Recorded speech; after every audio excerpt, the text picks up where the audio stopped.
Welcome students. आज से हम हिंदी में डिस्कशन स्टार्ट करेंगे क्योंकि कुछ कमेंट आया कि हिंदी में समझाने के लिए, तो इसीलिए मैंने डिसाइड किया कि इस क्लास से हम हिंदी में डिस्कशन स्टार्ट करेंगे। ठीक है, आई होप कि हिंदी सबको समझ में आता है, तो इसीलिए कोई प्रॉब्लम नहीं होगा। ठीक है, लेट्स स्टार्ट। आज हम पेज नंबर 91 में Java programming bye using stream classes यहाँ से स्टार्ट करेंगे। Java programming bye using stream classes.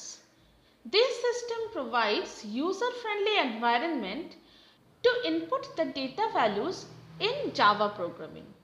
The user may have option to change the data during execution of the program.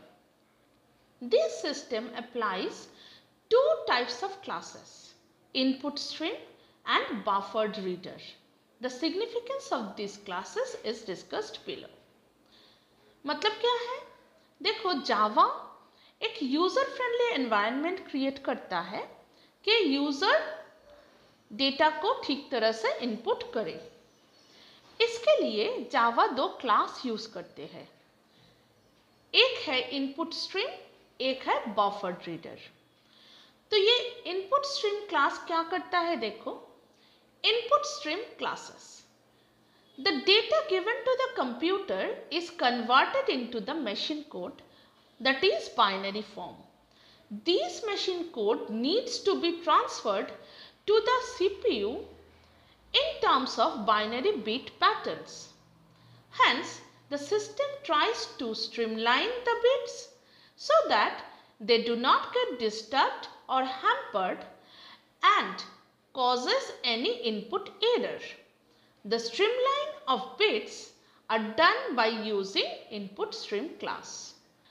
मतलब हम सभी जानते हैं कि मशीन यूज़र जो इनपुट देता है उसको नहीं समझता। मशीन पहले उसको बाइनरी फॉर्म में, मतलब मशीन कोड में कन्वर्ट करता है, उसके बाद वो उस डेटा को समझ पाता है। ठीक है, तो ये जो बाइनरी फॉर्म है डेटा का, तो ये जो डेटा है इसको स्ट्रीमलाइन करना पड़ता है मशीन को, नहीं तो क्या होगा, अगर डेटा डिस्टर्ब हो गया या हैम्पर्ड हो गया तो इनपुट एरर देगा। तुम सभी जानते हो कि बाइनरी डेटा बहुत बड़ा बड़ा होता है। जैसे अगर हम डेसिमल सिस्टम में 5 दे तो उसको अगर बाइनरी फॉर्म में रिप्रेजेंट करोगे तो वो हो जाता है 101। ठीक है, मतलब 3 डिजिट का एक नंबर हो जाता है। तो ऐसे ही जो डेटा यूज़र इनपुट देते हैं उसको अगर बाइनरी फॉर्म में चेंज किया जाए तो वो बहुत बड़ा हो जाएगा। अगर उसको स्ट्रीमलाइंड नहीं किया गया तो वो डिस्टर्ब हो सकता है या हैम्पर्ड हो सकता है, और अगर डेटा डिस्टर्ब हो गया या हैम्पर्ड हो गया तो इनपुट एरर देगा। ठीक है, इसीलिए इनपुट एरर ना दे, डेटा को स्ट्रीमलाइन करना बहुत ज़रूरी होता है। तो ये जो स्ट्रीमलाइनिंग करना, ये फंक्शन करता है इनपुट स्ट्रीम क्लास। ठीक है, इनपुट स्ट्रीम क्लास का काम ही है डेटा को स्ट्रीमलाइनिंग करना। ठीक है, नेक्स्ट देखो, buffer reader class. A computer system has a high speed buffer device in between input unit and the processor. In order to synchronize the speed of I/O device and the processor, buffer allows storing of input stream bit pattern so that the instant supply of data can be done to the CPU without any delay. Thus, buffer reader class is used.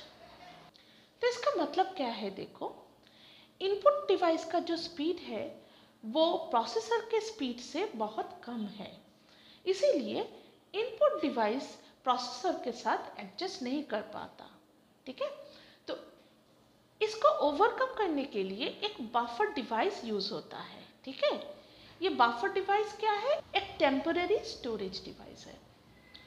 इस device का काम ही है input device से सारे input को store करके रखना temporarily, और जब प्रोसेसर उस डेटा को कॉल करेगा तो विदाउट एनी डिले प्रोसेसर को वो जो डेटा है उसको सप्लाई करना।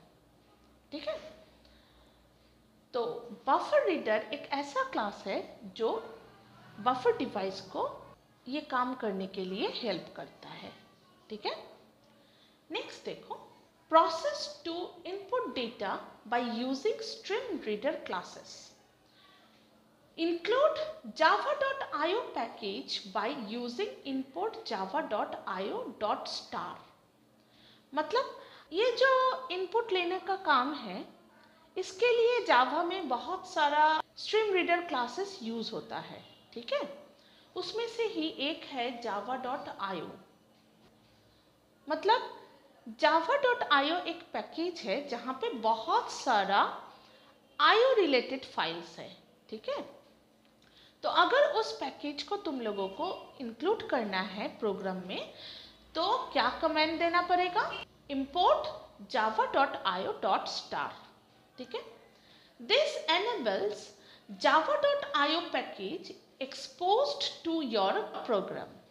Basically this package is imported to avail facility of using input or output function like readline और println। मतलब अगर तुम प्रोग्राम में import java.io.star लिखोगे तो इसका मतलब है कि java.io पैकेज का जितना सारा फाइल्स है वो सारे फाइल तुम्हारे प्रोग्राम में इंक्लूड हो गया। मतलब प्रोग्राम उसको यूज कर सकता है at the time of execution. ठीक है, तो ये जो पैकेज है ये हम क्यों यूज करेंगे? इनपुट और आउटपुट फंक्शन के लिए। जैसे रीडलाइन एक इनपुट फंक्शन है, प्रिंटलन एक आउटपुट फंक्शन है, तो ये सारे फंक्शन का जो मैकेनिज्म है वो उसी पैकेज में डिक्लेयर किया हुआ है। ठीक है, तो अगर ये सारे फंक्शन को वर्क कराना है प्रोग्राम में तो तुम लोगों को java.io पैकेज को इंक्लूड करना पड़ेगा। ठीक है, नेक्स्ट देखो, create class by using public class name. उसके बाद क्या करना होगा? एक क्लास क्रिएट करना होगा। और ये जो पब्लिक है ये पहले हमने समझाया कि ये एक एक्सेस स्पेसिफायर है। मतलब क्या है? एक्सेस स्पेसिफायर का मतलब है क्लास को कौन कौन यूज कर सकता है। ठीक है, ये 3 टाइप के होते हैं, एक है पब्लिक, एक है प्राइवेट, एक है प्रोटेक्टेड। अगर पब्लिकली डिफाइन किया जाए कोई क्लास को तो उसी क्लास को कोई भी दूसरा क्लास यूज कर सकता है। ठीक है, अगर प्राइवेटली डिफाइन किया जाए कोई क्लास को तो उस क्लास में जो फंक्शंस या डेटा है वो सिर्फ उसी क्लास यूज कर सकता है। ठीक है, प्राइवेटली। और अगर प्रोटेक्टेडली डिफाइन किया जाए कोई क्लास को तो जो मदर क्लास है वो तो यूज कर सकता ही है और उसका चाइल्ड क्लास भी यूज कर सकता है। मतलब एक क्लास के अंदर अगर दूसरा क्लास क्रिएट किया जाए तो वो जो चाइल्ड क्लास है वो भी मदर क्लास का जो डेटा और फंक्शन है उसको यूज कर सकता है। ठीक है, ये 3 टाइप के एक्सेस स्पेसिफायर है। तो यहाँ पे पब्लिकली डिफाइन किया क्लास को और उसके बाद एक क्लास नेम। वो तो अगर मीनिंगफुल हो तो ज़्यादा अच्छा होगा, क्लास नेम हमेशा मीनिंगफुल देना चाहिए। नेक्स्ट देखो, the class name may be any name normally selected and suitable to the operation to be performed in your program। मतलब क्लास नेम मीनिंगफुल होना चाहिए। जैसे क्लास नेम देखने से ही पता चलता है कि प्रोग्राम में क्या है। ठीक है, ये किस चीज़ का प्रोग्राम है, तो ऐसे ही मीनिंगफुल क्लास नेम देना चाहिए। ठीक है, नाउ नेक्स्ट पेज में जाओ। Declare the main function header as public static void main string args throw IO exception. ये मेन फंक्शन को डिक्लेयर करने का एक स्टेटमेंट है। ये जो सारा कीवर्ड है हर एक का अलग सा मीनिंग है। ठीक है, देखो वही यहाँ पे डिस्कस किया है नीचे। Public It is the keyword used to specify that the function has no restriction on being used anywhere throughout the system. हमने अभी डिस्कस किया कि अगर पब्लिकली डिफाइन करोगे तो मेन फंक्शन को कोई भी क्लास यूज कर सकता है, कोई रेस्ट्रिक्शन नहीं है उसको यूज करने के लिए, ठीक है। नेक्स्ट देखो static. These keywords states that the function needs no object created for its use। मतलब अगर मेन फंक्शन को स्टैटिक करोगे तो इसके लिए कोई ऑब्जेक्ट क्रिएट करना नहीं पड़ेगा। मतलब अगर मेन फंक्शन को कॉल करना है तो अलग से ऑब्जेक्ट क्रिएट करना ज़रूरी नहीं है मेन फंक्शन के लिए। हम लोग तो जानते ही है कि फंक्शन को कॉल करने के लिए ऑब्जेक्ट क्रिएट करना बहुत ज़रूरी होता है, लेकिन अगर फंक्शन को स्टैटिक कीवर्ड से डिफाइन करोगे तो उसको कॉल करने के लिए या उसको यूज़ करने के लिए ऑब्जेक्ट क्रिएट करना ज़रूरी नहीं है, ठीक है। नेक्स्ट देखो void। It refers to the non-returnable type of function, that is the function will not return any value। तो ये void क्यों लिखा यहाँ पे? अगर कोई फंक्शन को void करके डिफाइन किया जाता है तो वो जो फंक्शन है वो किसी को कोई वैल्यू रिटर्न नहीं करता, ठीक है। तो इसीलिए मेन को void करके डिफाइन करते हैं हम लोग, क्योंकि मेन तो है मेन फंक्शन, तो उसको ज़रूरत नहीं किसी को वैल्यू रिटर्न करने के लिए, ठीक है। तो इसीलिए मेन को हम void करके डिफाइन करते हैं, ठीक है। Next main. It is the function name. The main function is called by default from the system. तो ये एक डिफ़ॉल्ट फंक्शन है मेन, ठीक है। As soon as the command to execute a program is issued, the control by default jump to the main function for its execution। अगर कोई command को execute करना पड़े तो फंक्शन मेन को कॉल करता है to execute the command। This is why the main function is so special। तो इसीलिए मेन फंक्शन बहुत स्पेशल है, मतलब ये एक मदर फंक्शन है, ठीक है। नेक्स्ट देखो string args। This is an args array that receives the values input from the keyboard as a string data। ये string args क्या है? ये एक array है। तो ये array क्या है देखो, array का मतलब है ग्रुप ऑफ मेमोरी स्पेस, ठीक है। अगर मेमोरी में एक ग्रुप ऑफ स्पेस को डिक्लेयर किया तो उसको हम array बोलेंगे, ठीक है। तो ये स्ट्रिंग आर्ग्स जो एरे है ये कीबोर्ड से जो स्ट्रिंग इनपुट्स है उसको रिसीव करता है, ठीक है। अब देखो throws IO exception. Sometime the program experiences IO errors even if the programming statement have correct syntax। It eliminates the IO errors, if any, that creep while programming। मतलब अगर एग्जीक्यूशन के टाइम कोई आईओ एरर आए तो ये जो throws IO exception है ये उसको रिमूव कर देता है, ठीक है। तो इसीलिए मेन में यूज होता है थ्रोस आईओ एक्सेप्शन, ठीक है। तो पूरा ये जो स्टेटमेंट है public static void main string args throws IO exception, तो ये पूरा समझ में आ गया। एक एक कीवर्ड का अलग सा मीनिंग है, ठीक है।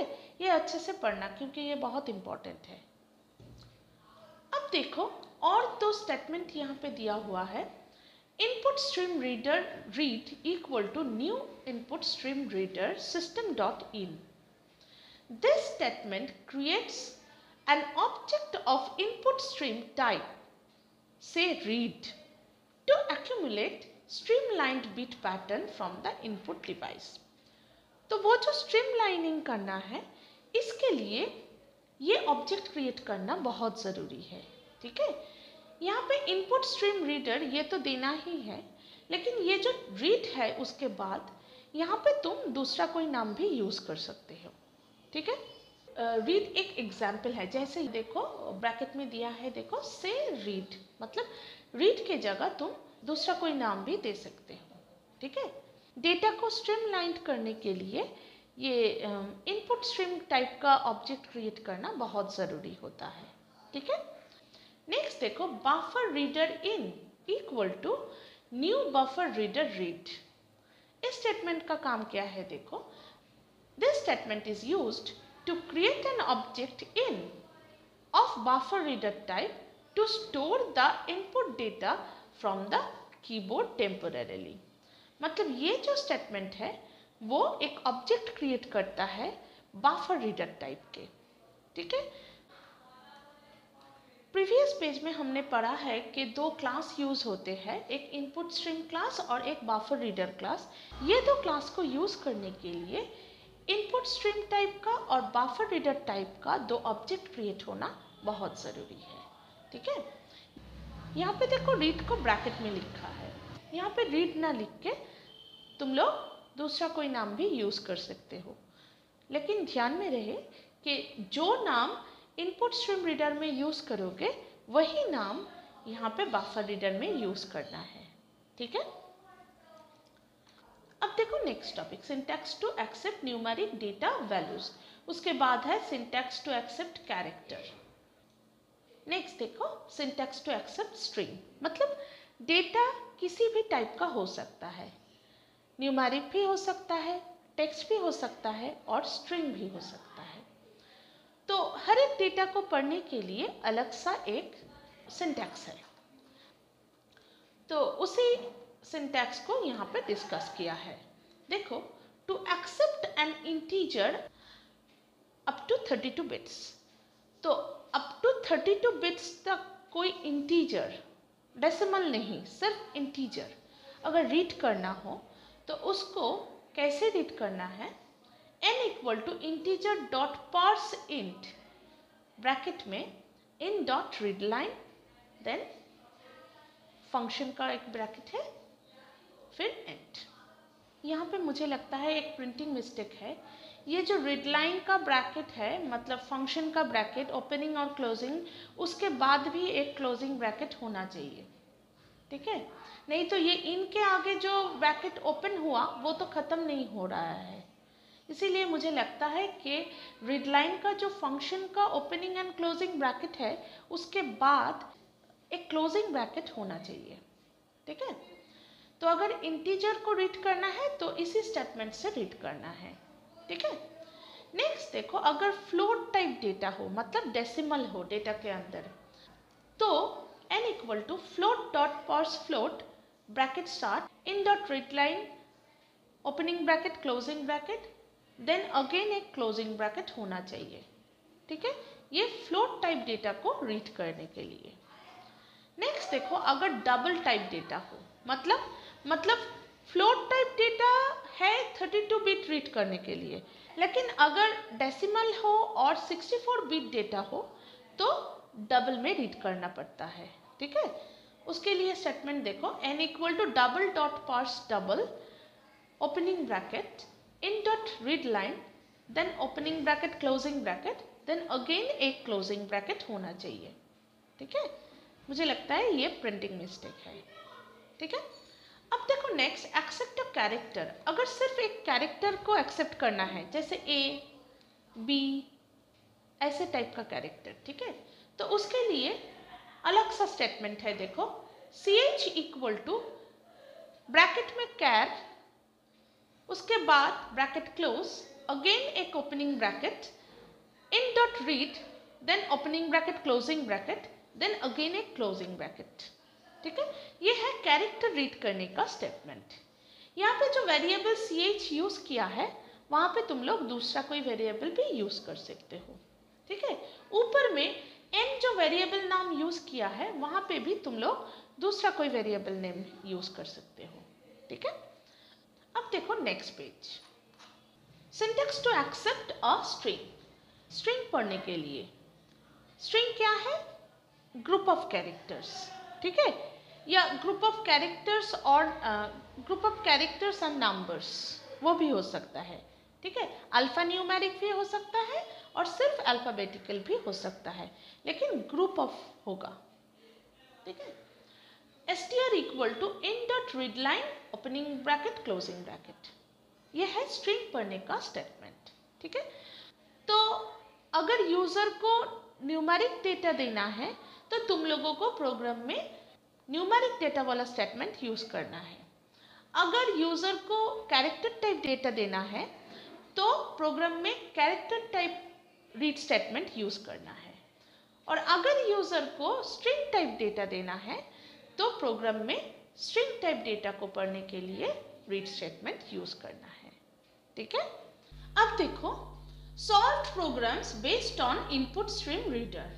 इनपुट स्ट्रीम रीडर को समझाने के लिए कुछ प्रोग्राम दिया है यहाँ पे देखो। First program, in a class of n number of students, number of girls is m. Write the program to input the value of n and m. Find and print the percentage of boys and girls in a class. तो दो input देना है यहाँ पे n और m, ठीक है। फिर उसके बाद percentage of boys and percentage of girls calculate करना है। तो कैसे लिखा है प्रोग्राम देखो। फर्स्ट जो लाइन है to find and display the percentage of boys and girls, ये तो कमेंट लाइन है क्योंकि डबल स्लैश दे के स्टार्ट हुआ है। उसके बाद आईओ ऑपरेशन को इंक्लूड करने के लिए java.io पैकेज को इनक्लोज किया है। Import java.io.star semicolon. Next class number, मतलब क्लास को डिफाइन किया है, क्लास का नाम क्या है, number. Then opening brace, public static void main string args throws IO exception, ठीक है। ये तो मेन को डिफाइन करने का स्टेटमेंट है, पहले हमने डिस्कस किया। नेक्स्ट फिर ओपनिंग ब्रेस मेन का, उसके बाद input stream reader read equal to new input stream reader opening bracket system.n closing bracket then semicolon. इसका मतलब क्या है, input stream reader class use हो रहा है यहाँ पे। इसका फंक्शन क्या है, स्ट्रीमलाइनिंग करना। ऑब्जेक्ट का नाम क्या है, रीड, ये भी हम पहले डिस्कस किए। उसके बाद देखो buffer reader in equal to new buffer reader read, ये बफर डिवाइस को यूज करने का स्टेटमेंट है, प्रीवियस पेज में देखे हम। यहाँ पे ऑब्जेक्ट वही है रीड, ठीक है, इसीलिए buffer reader opening brace read then closing brace, ठीक है। नेक्स्ट सेमीकोलन मतलब एंड ऑफ द स्टेटमेंट। उसके बाद इंट nmb, ये सारा वेरिएबल्स है, इंटीजर टाइप का वेरिएबल, इसीलिए ऐसे डिक्लेयर किया। नेक्स्ट डबल पर b कॉमा पर g, ये तो वेरिएबल नेम यहाँ पे लिया है, दूसरा कोई भी नाम ले सकते हो। नेक्स्ट सेमीकोलन, ये जो दो वेरिएबल है ये डबल टाइप का वेरिएबल है, ठीक है। नेक्स्ट देखो system.out.println ओपनिंग ब्रैकेट कोटेशन में enter number of students and girls, तो मतलब ये एक हेडिंग है जो यूजर के लिए स्क्रीन में आएगा कि यूजर समझ जाए कि क्या डेटा इनपुट करना है, ठीक है।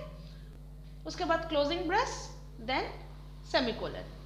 Next n equal to integer dot parse int opening bracket in dot read line then function bracket दो then closing bracket, lastly semicolon. इस स्टेटमेंट में क्या हो रहा है देखो, स्टूडेंट नंबर जो यूजर देगा वो n में स्टोर होगा, ठीक है। इंटीजर टाइप है इसीलिए इंटीजर डॉट पर्स से हम लोग पढ़ रहे हैं। उसके बाद देखो m equal to integer dot parse int opening bracket in dot read line then function bracket दो then closing bracket and semicolon.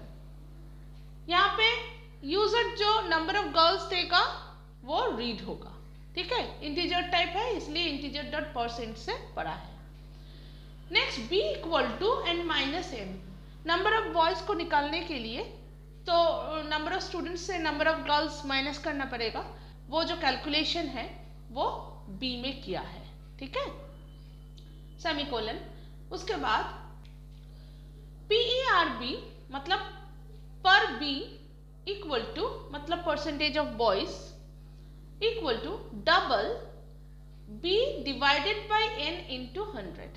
जैसे हम लोग परसेंटेज निकालते हैं, ठीक है, number of boys divided by total number of student into 100।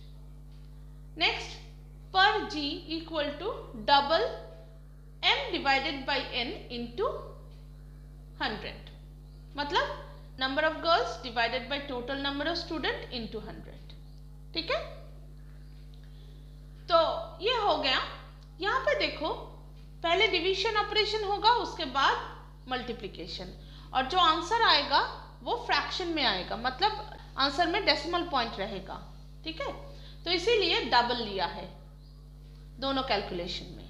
ठीक है, next, system dot out dot println opening bracket double quote percentage of boys equal to double quote plus PERB। ये तो ऐसे ही स्क्रीन में प्रिंट हो जाएगा। उसके बाद पर बी में जो रिजल्ट आएगा वो भी प्रिंट हो जाएगा। ठीक है, next, system dot out dot println double quote में percentage of girls equal to plus PERG, मतलब पहले percentage of girls equal to ये पूरा जो लाइन है ये स्क्रीन में आएगा, उसके बाद PERG मतलब पर जी में जो रिजल्ट है वो प्रिंट होगा। ठीक है, semicolon. Next, closing brace of main and then closing brace of class. ये हो गया पूरा प्रोग्राम। ठीक है, अब इसको रन करना पड़ेगा। तो नेक्स्ट पेज में जाओ, देखो compilation and execution. Enter the program on blue Java environment, compile the program to make it error free. इसके बाद ये देखो एक पिक्चर है यहाँ पे, जहाँ पे लेफ्ट कॉर्नर में एक कंपाइल बटन है, उसको क्लिक कर देना है। ठीक है, तो अगर कोई एरर आएगा तो नीचे यहाँ पे बॉटम में दिखाएगा एरर बॉक्स में, और अगर नहीं आया, एकदम प्रोग्राम ठीक है, तो class compiled no syntax error आएगा। ठीक है, जब नो सिंटैक्स एरर आएगा तब क्लोज कर देना है विंडो को।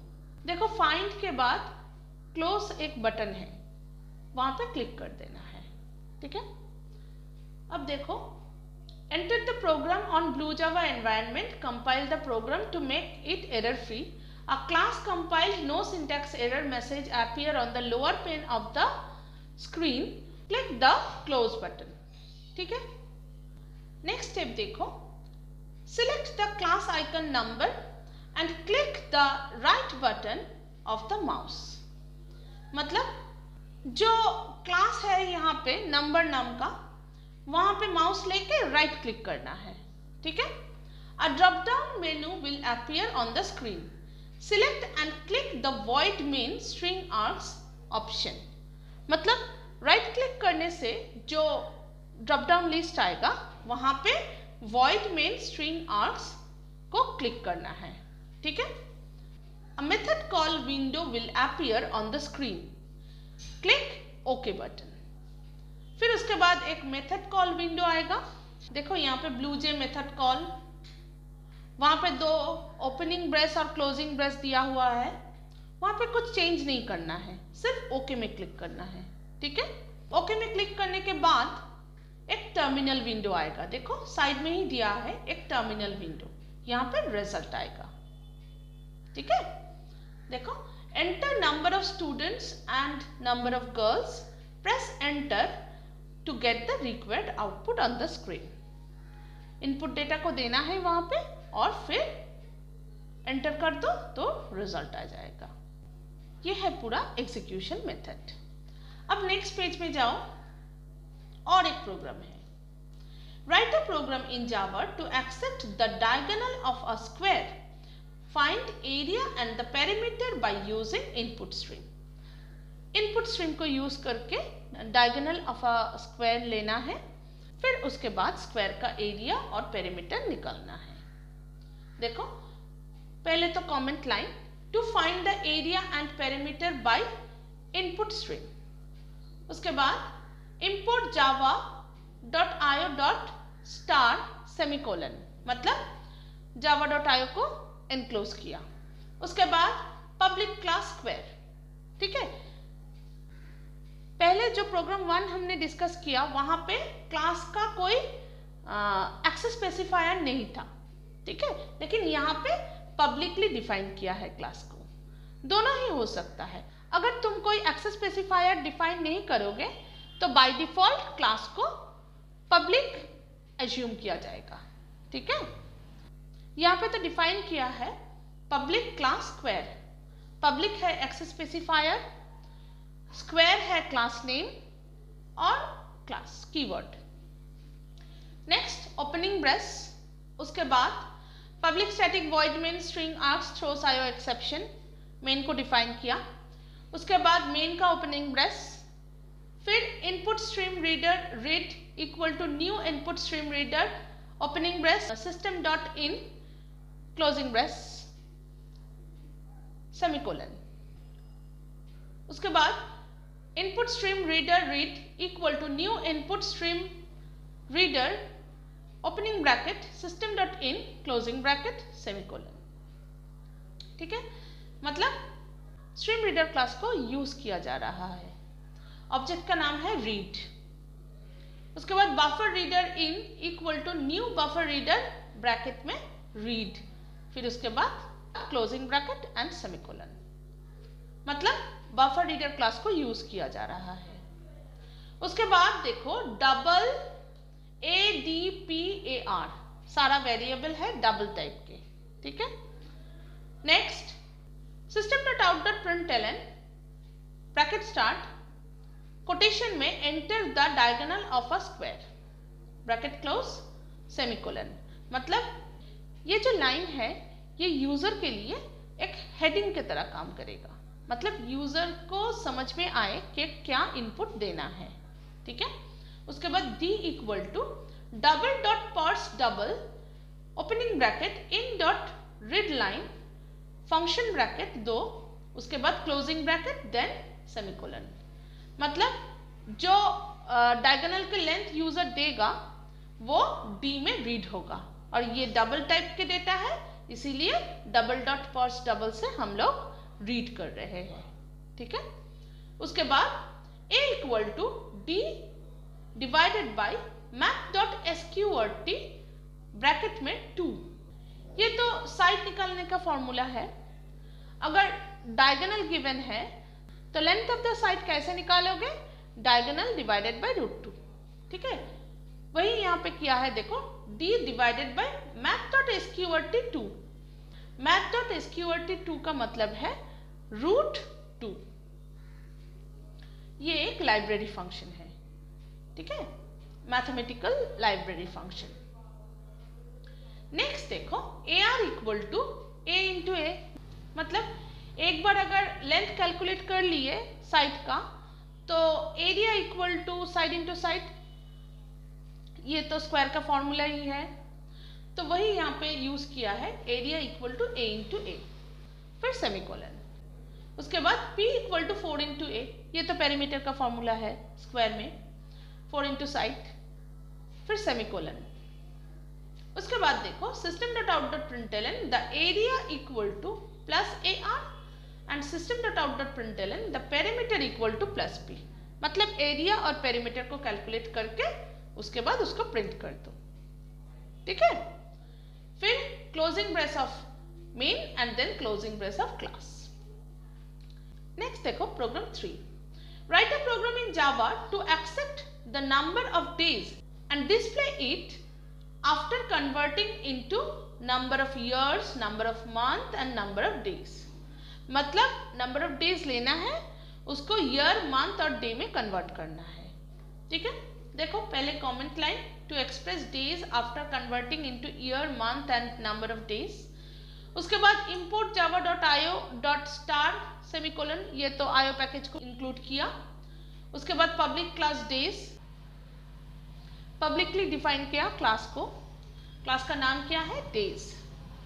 उसके बाद ओपनिंग ब्रेस, उसके बाद public static void main string args throws IO exception, main को डिक्लेयर किया।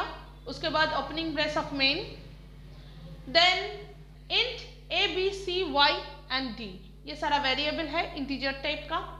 उसके बाद input stream reader read equal to new input stream reader system dot in, ये स्ट्रीम रीडर क्लास को यूज करने का स्टेटमेंट है।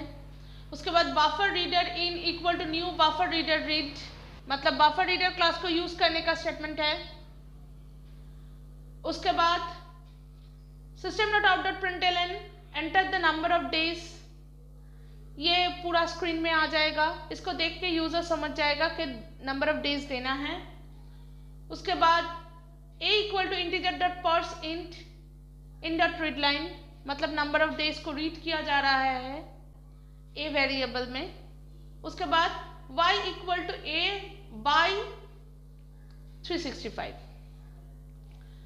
यहाँ पे ईयर को कैलकुलेट किया जा रहा है। जैसे प्रीवियस क्लासेस में हमने पढ़े थे कि नंबर ऑफ डेज को अगर 365 से डिवाइड किया जाए तो क्वोशंट में जो आएगा वो है ईयर, ठीक है। फिर रिमाइंडर से नंबर ऑफ मंथ को निकाला जाएगा, ठीक है। इसीलिए रिमाइंडर को देखो बी में रखा है, क्वोशंट को वाई में और रिमाइंडर को बी में, ठीक है। रिमाइंडर मतलब मॉड फंक्शन को यूज किया जाएगा, इसीलिए b equal to a mod 365, मतलब वो जो डिवीजन हुआ प्रीवियस स्टेप में उसका रिमाइंडर b में स्टोर हो गया। अब c equal to b by 30, मतलब ये जो रिमाइंडर है उसको फिर 30 से डिवाइड करना पड़ेगा। फिर क्वोशंट में मंथ आएगा, तो क्वोशंट में जो मंथ आएगा वो c में स्टोर हो गया। उसके बाद d equal to b mod 30, मतलब b को जब 30 से डिवाइड किया तब जो रिमाइंडर आया वो d में स्टोर हो गया, ठीक है, वो है डेज। नेक्स्ट पेज में जाओ, system dot out dot println number of years plus y, system dot out dot println number of month plus c, system dot out dot println number of days plus d, तीनों variable को print कर दिया। फिर closing brace of main and then closing brace of class. अब compile करके execute करना है, ठीक है। पहले कंपाइल बटन में क्लिक करो, उसके बाद अगर नो सिंटैक्स एरर आया तो क्लोज करके राइट बटन क्लिक करके जो ड्रॉप डाउन लिस्ट आएगा वहां पे वॉइड मेन स्ट्रिंग आर्स को क्लिक कर दो, एक डायलॉग बॉक्स आएगा मेथड कॉल डायलॉग बॉक्स, उसमें ओके कर दो, फिर टर्मिनल विंडो आ जाएगा, ठीक है। वहां पे रिजल्ट दिखेगा तुम लोगों को। अब देखो flow of controls. In the normal course of execution, the control reaches the main function straightway and goes on operating the statements sequentially from beginning to end. Normally क्या होता है, जब execution होता है तब top to bottom approach होता है, ठीक है। मतलब पहले first line, then second line, then third line, ऐसे एग्जीक्यूशन होता है। During the process it may keep on using the outcome of one statement into another statement. The flow of control can further be classified into various ways, which are as follows: normal flow of control, bidirectional flow of control, thirdly multiple branching of control. ये जो execution pattern है ये तीन type के होते हैं। एक है नॉर्मल फ्लो ऑफ कंट्रोल, एक है बाइडिरेक्शनल फ्लो ऑफ कंट्रोल, एक है multiple branching of control. This is general working under which control keeps executing each statement of the program from beginning to the end, ठीक है। मतलब बिगिनिंग से and तक execution हो जाएगा। उसके बाद देखो, in this system, as soon as one line has been executed, the next line is followed for further processing. एक लाइन एग्जीक्यूट होने के बाद नेक्स्ट लाइन एग्जीक्यूशन के लिए रेडी हो जाता है। At the time, it moves back to the system after displaying the result. अब इस प्रोसेस में कंट्रोल कब बैक में जाएगा? जब पूरा रिजल्ट डिस्प्ले हो गया, मतलब पूरा एग्जीक्यूशन कंप्लीट, फिर कंट्रोल बैक में जाएगा, ठीक है। All the programs you have come across till now are based on the normal flow of control. Now we are going to discuss such statements that includes a set of statements. A statement that includes a set of statements within opening and closing curly brackets is said to be a compound statement. ये जो line है ये तुम लोग underline कर सकते हो compound statement के डेफिनेशन के लिए। मतलब कंपाउंड स्टेटमेंट क्या है? अगर एक पेयर ऑफ ब्रैकेट के अंदर बहुत सारा स्टेटमेंट हो तो वो जो ग्रुप ऑफ स्टेटमेंट है उसको कंपाउंड स्टेटमेंट बोलेंगे। ठीक है। नेक्स्ट देखो bidirectional flow of control. Sometime it may happen that you want to operate a block of statements for a given condition that is true. कभी-कभी कंडीशन बेस्ड एग्जीक्यूशन करना पड़ता है, ठीक है, तब ये बाइडिरेक्शनल फ्लो काम में आता है। देखो, if a given condition is false, then the marked block is ignored and control moves for executing another block. To perform the task, the control performs specific block of statement to be executed based on the defined condition is known as bidirectional flow of control. मतलब जब condition based execution हो तो अगर condition satisfy करे मतलब true हो तो execution होगा, नहीं तो नेक्स्ट स्टेटमेंट एग्जीक्यूशन हो जाएगा। ठीक है।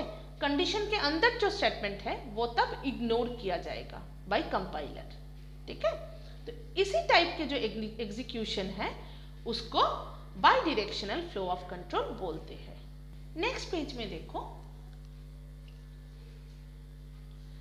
The bidirectional flow of control can be achieved by using if statement in following ways. If statement, if and only if statement, if else statement, if else if statement.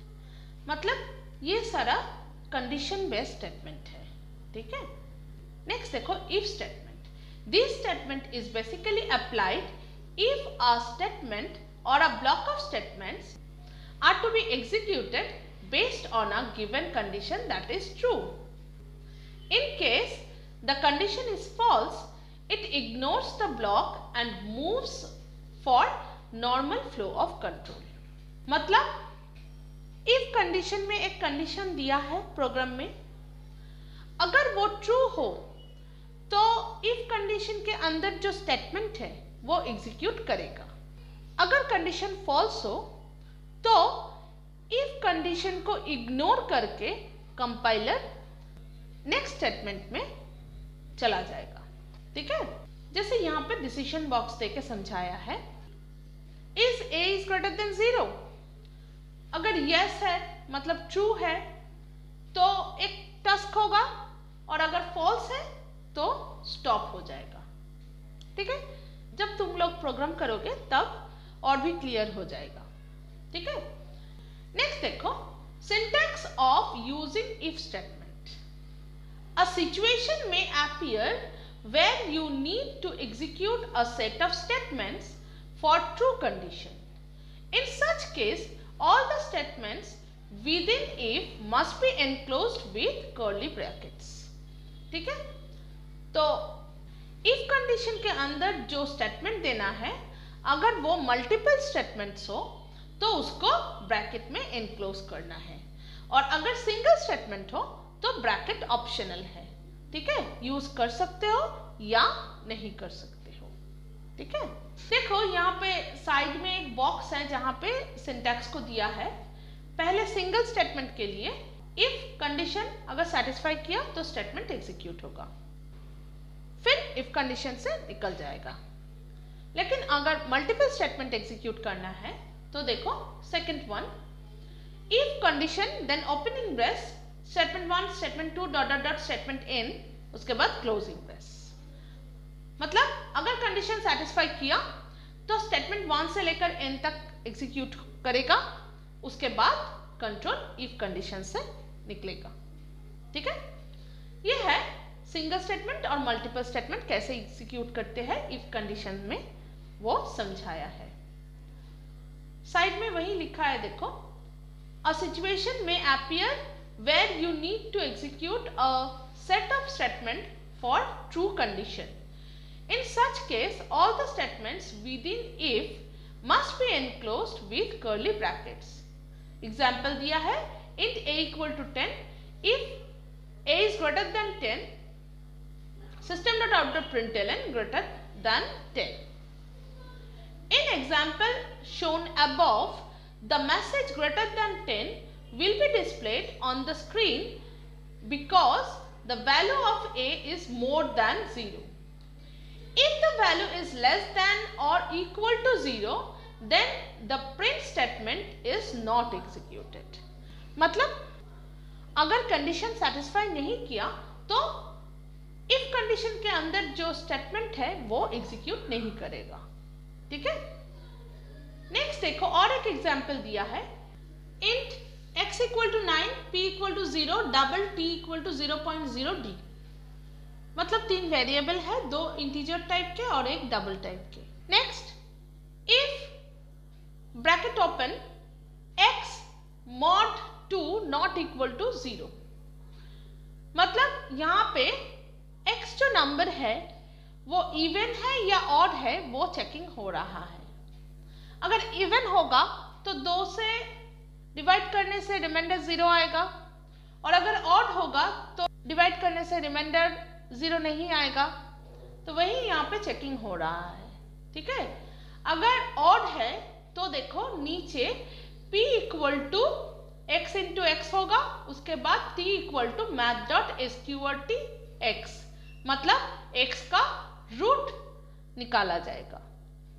ठीक है, तो ये जो पूरा स्टेटमेंट है, मतलब x अगर odd हो तो 2 स्टेटमेंट एग्जीक्यूट होगा, इसीलिए दोनों स्टेटमेंट को ओपनिंग ब्रेस और क्लोजिंग ब्रेस में इनक्लोज किया हुआ है। ठीक है, ये जो 2 स्टेटमेंट है इसको कंपाउंड स्टेटमेंट बोलते हैं। A statement that includes one or more statements within it marked under curly brackets is said to be a compound statement. ठीक है, उसके बाद देखो system.out.println square of number plus p plus and the square root plus t, मतलब square of the number जो है वो p में कैलकुलेट किया गया, इसीलिए p को प्रिंट किया है, और स्क्वायर रूट जो है वो t में कैलकुलेट किया है, इसीलिए t को प्रिंट किया है।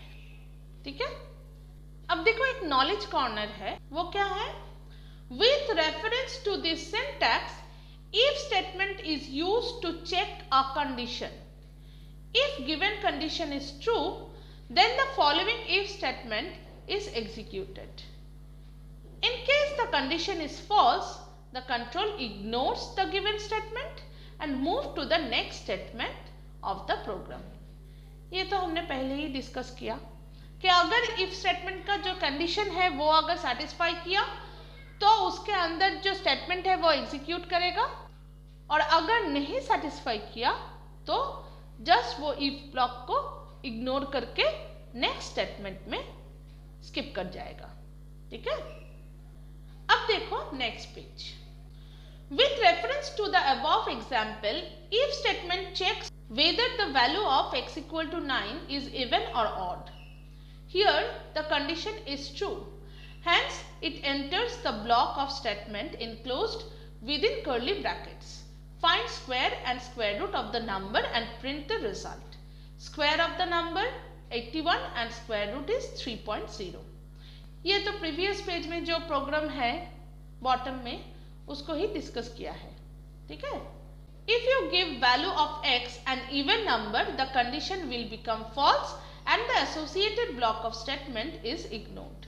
The control will directly use the print statement and display as square of the number 0 and square root 0.0। ठीक है, अगर इवन नंबर पुट किया तो इफ कंडीशन फॉल्स हो जाएगा, तो वो ब्लॉक ऑफ स्टेटमेंट एग्जीक्यूट ना करके डायरेक्ट system.out.println में आ जाएगा, और square of number 0 and square root 0.0 ये प्रिंट करेगा।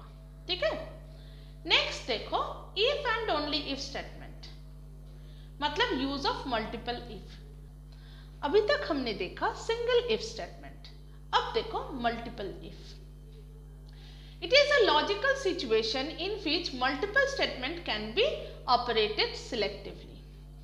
If condition 1 is true, then control will execute statement 1. In case it is false, the control moves to check condition 2 rather than executing any other statement. Further, statement 2, statement 3 are operated based on their true-false status. Means देखो यहाँ पे बहुत सारा if है। देखो अगर condition 1 true हुआ तो स्टेटमेंट 1 एग्जीक्यूट करेगा, अगर नहीं हुआ तो कंडीशन 2 को चेक करेगा, अगर वो ट्रू हुआ तो स्टेटमेंट 2 एग्जीक्यूट करेगा, अगर वो भी फॉल्स हुआ तो कंडीशन 3 को चेक करेगा, अगर कंडीशन 3 ट्रू हुआ तो स्टेटमेंट 3 एग्जीक्यूट करेगा, नहीं तो नेक्स्ट स्टेटमेंट में चला जाएगा। ठीक है, इसी को कहते हैं use of multiple if. Flow chart देखो, पहले डिसीजन बॉक्स है। कंडीशन 1 के लिए अगर यस हुआ तो स्टेटमेंट 1 एग्जीक्यूट करेगा, नहीं तो कंडीशन 2 का डिसीजन बॉक्स, अगर वो ठीक हुआ तो स्टेटमेंट 2 एग्जीक्यूट करेगा, नहीं तो कंडीशन 3 का डिसीजन बॉक्स, अगर वो ट्रू हुआ तो स्टेटमेंट 3 एग्जीक्यूट करेगा, नहीं तो दूसरा स्टेटमेंट। ठीक है, और हर एक स्टेटमेंट 1, स्टेटमेंट 2 और स्टेटमेंट 3 का, यहाँ पे मुझे लगता है कि स्टेटमेंट 3 का और एक लाइन होगा जो ये जो कॉमन लाइन है वहाँ पे अटैच्ड होगा। ठीक है, फिर ये कॉमन लाइन नेक्स्ट स्टेटमेंट को जाएगा। नेक्स्ट एक एग्जाम्पल दिया है, देखो if a is less than 0 system dot out dot println a is negative number. If a is greater than 0, system dot out dot println a is positive number. If a equal to 0, system dot out dot println the number is 0. ठीक है, ऐसे तुम लोग multiple if को use कर सकते हो। Next देखो, in the above example, first of all it is checked whether the value of variable is less than 0 or not. If it is true, then it performs the task and display a message, a negative number. In case the above condition false, the control enters next if part and check whether the value is greater than 0 or not. If it is true, then system display a message, a positive number. In the same way, the control keeps on verifying and working with other condition. ठीक है, वो previous जो programme है उसको discuss किया। Next देखो if else statement. If else, it is a logical situation in which either of the two action is to be performed depending upon certain condition. When the condition is true, it performs one set of statement, otherwise it performs another set of statement. Means अगर if के अंदर जो condition है वो true हो तो statement 1 execute करेगा, नहीं तो स्टेटमेंट 2 एग्जीक्यूट करेगा। ठीक है, सिंटैक्स देखो, if condition statement 1 else statement 2। Flow chart देखो, इज कंडीशन सेटिस्फाइड, मतलब इफ में जो कंडीशन है वो अगर यस हुआ तो स्टेटमेंट 1, नहीं तो स्टेटमेंट 2। ठीक है, एग्जाम्पल देखो, if m greater than n, max equal to m, else max equal to n।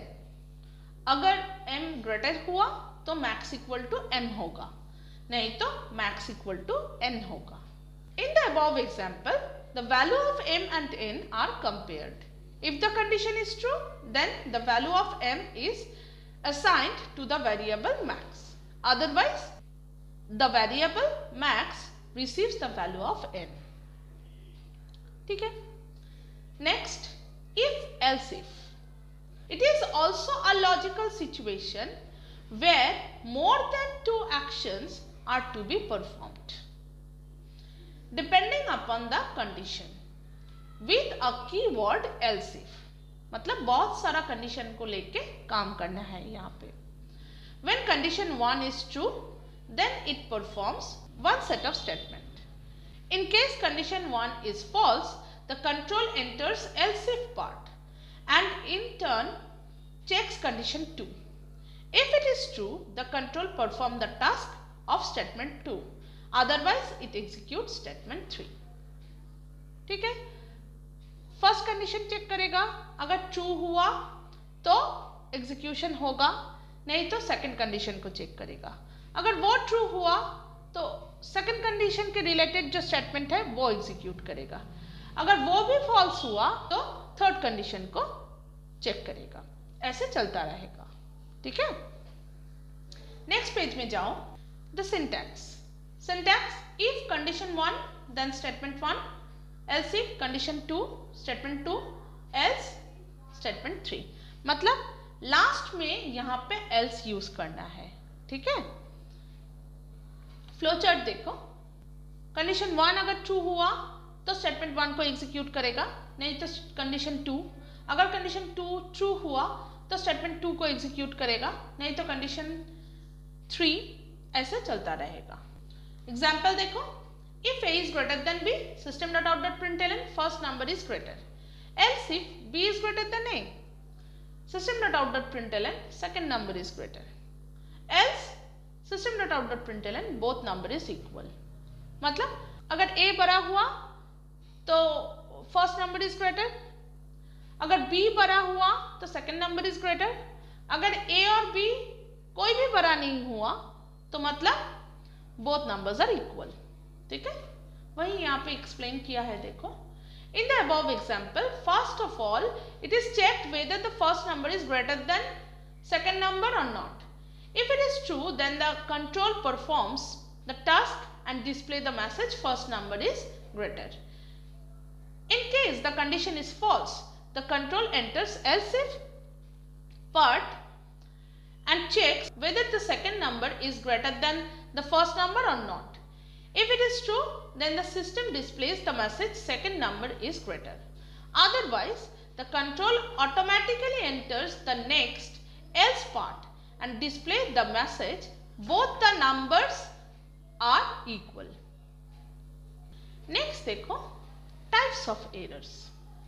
In general, 3 types of errors occur in computer program: syntax error, logical error or runtime error. Syntax error, these errors happen when the rules or the grammar of the programming language are not followed. Such programming errors typically involve incorrect punctuations, incorrect word sequence, undefined term और misuse of terms. मतलब programme में error 3 type के होते हैं: syntax error, logical error और run time error. Syntax error देखो, ये कब आता है? जब पंक्चुएशन गलत हो या इनकरेक्ट वर्ड सीक्वेंस हो या अनडिफाइंड टर्म हो कुछ, ठीक है, या मिस यूज ऑफ टर्म हो, तब सिंटैक्स एरर आएगा, ठीक है।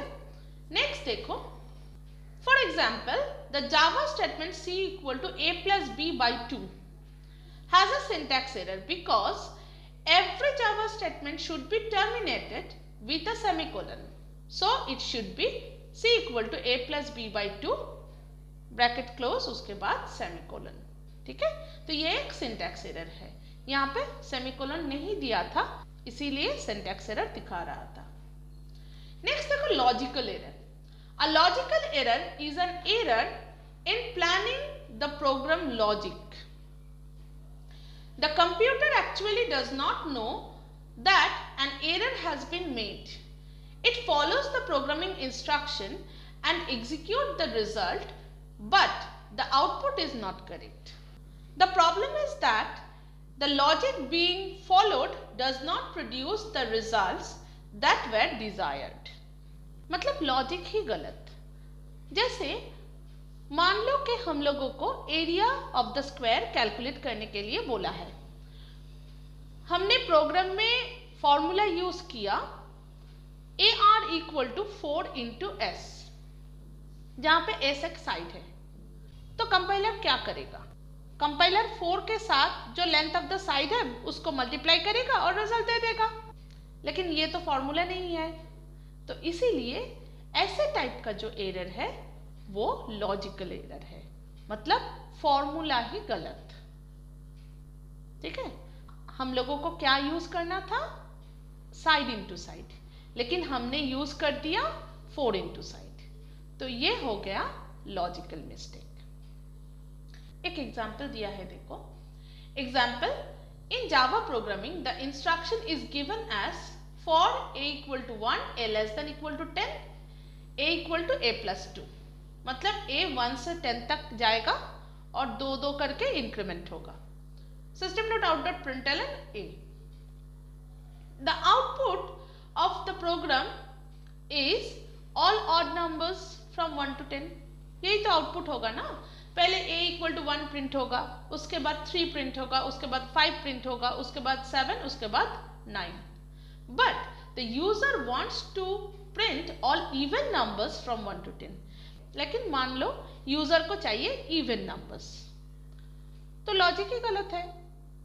a को 2 से स्टार्ट करना चाहिए था, है ना, लेकिन प्रोग्रामर तो a को 1 से स्टार्ट कर दिया। Thus it should be a equal to 2, a less than equal to 10, a equal to a plus 2। ठीक है, तो इस टाइप के जो एरर है वो है logical error.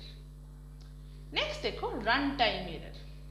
Even after errors are removed and the program is compiled, it does not mean that the program will produce the desired result. There may be some mistakes other than syntax error or logical error which come in the way of execution. They are called runtime error. मतलब syntax error और logical error को छोड़ के भी और एक error है जो रन टाइम में ऑकर करता है, उसको कहते हैं runtime error.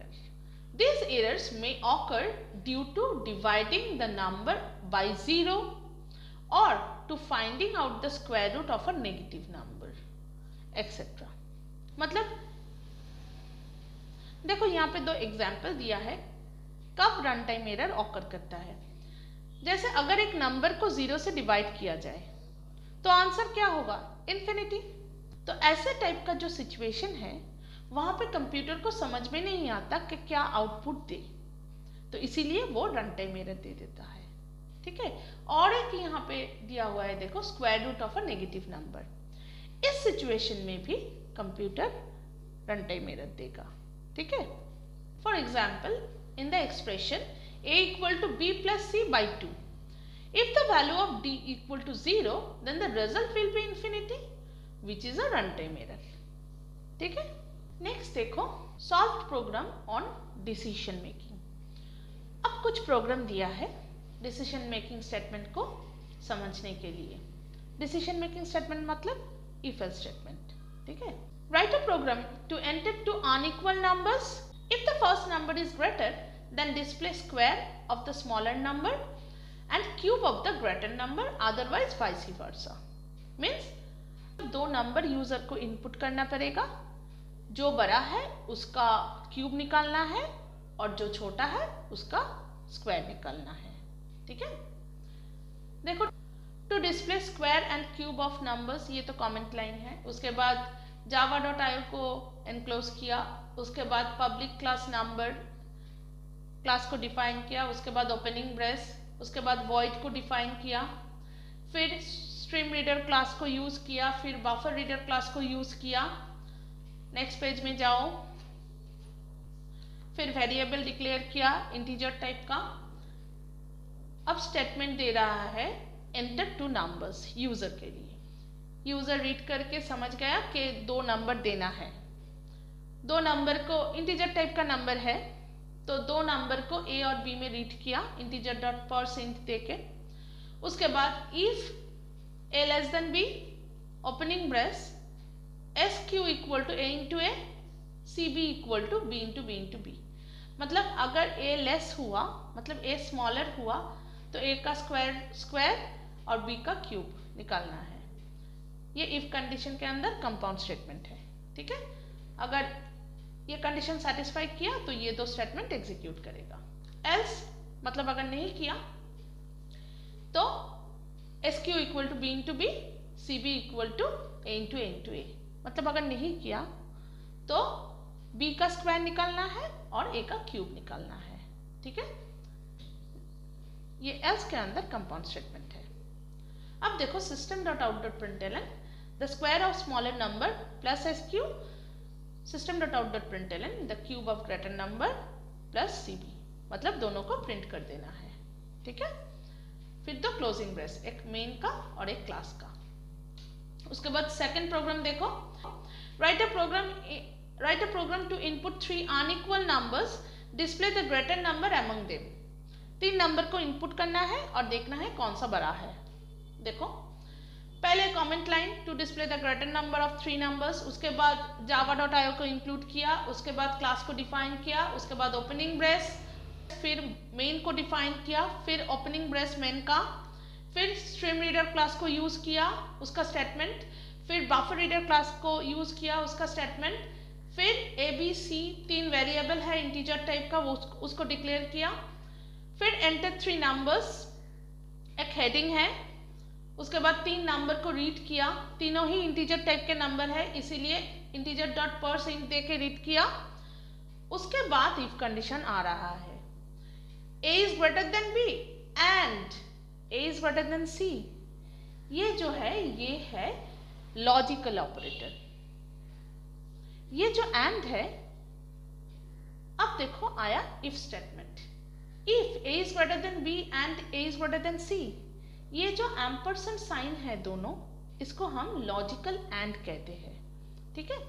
लॉजिकल एंड का मतलब क्या है, एंड के बोथ साइड में 2 कंडीशन रहता है, दोनों ही अगर ट्रू हुआ तो एग्जीक्यूशन होगा, नहीं तो नहीं होगा, ठीक है।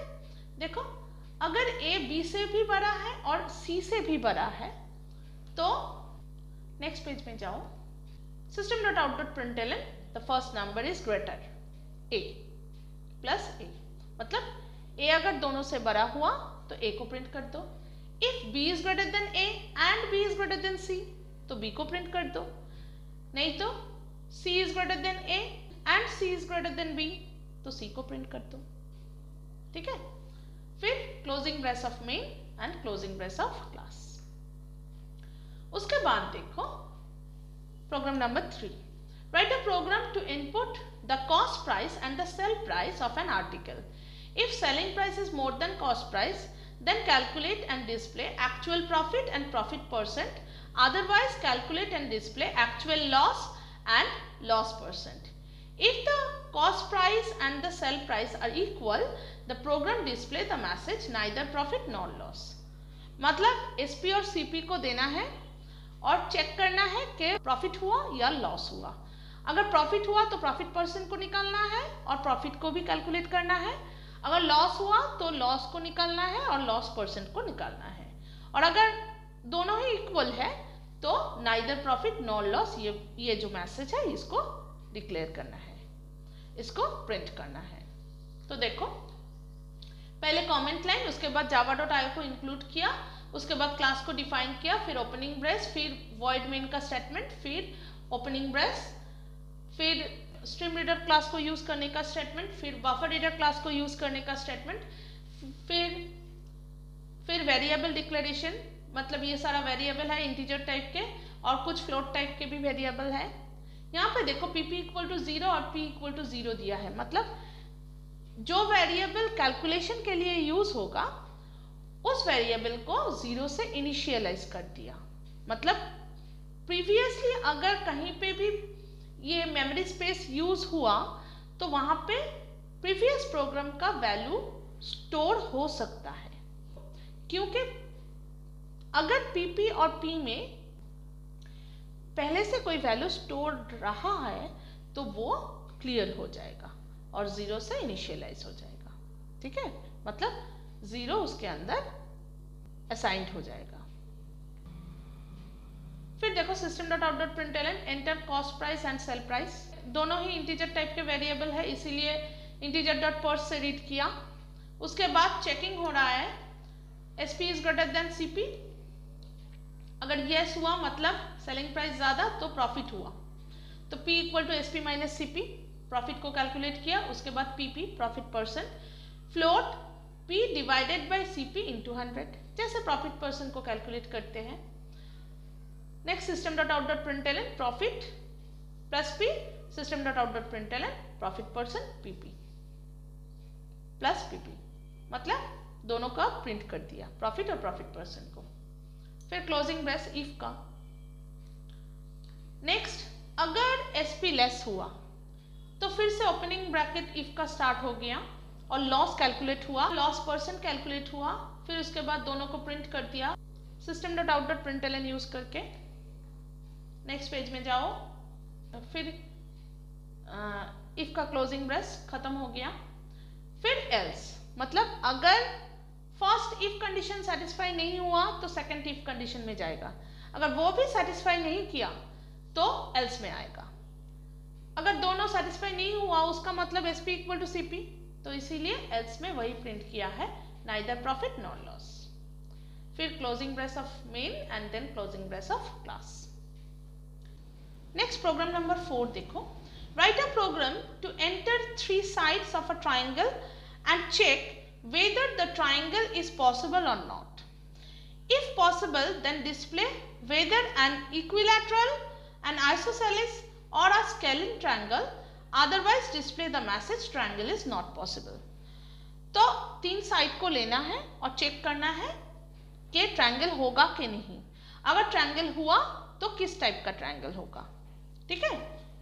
देखो पहले comment line to display the type of triangle, उसके बाद java.io को इंक्लूड किया, उसके बाद क्लास को डिफाइन किया, ओपनिंग ब्रेस, देन मेन को डिफाइन किया, opening brace, then stream reader class को यूज किया, देन बफर रीडर क्लास को यूज किया, देन वेरिएबल को डिक्लेयर किया इंटीजर टाइप का। Next system dot out dot println enter 3 sides of a triangle, मतलब ये यूजर के लिए मैसेज है। यूजर जब 3 साइड को एंटर करेगा तो ए बी और सी में वो रीड होगा, इंटीजर टाइप का डेटा है इसीलिए इंटीजर डॉट पर्स से रीड होगा, इंटीजर डॉट पर्स इंट से रीड होगा। उसके बाद इफ कंडीशन, इफ कंडीशन में ट्रायंगल होने का जो कंडीशन है वो चेकिंग होगा। a plus b is greater than c and b plus c is greater than c and c plus a is greater than c। Triangle होने का condition क्या है? अगर summation of 2 sides is greater than the third side then the triangle is possible। तो वही यहाँ पे check किया है, देखो a plus b is greater than c and b plus c is greater than a and c plus a is greater than b।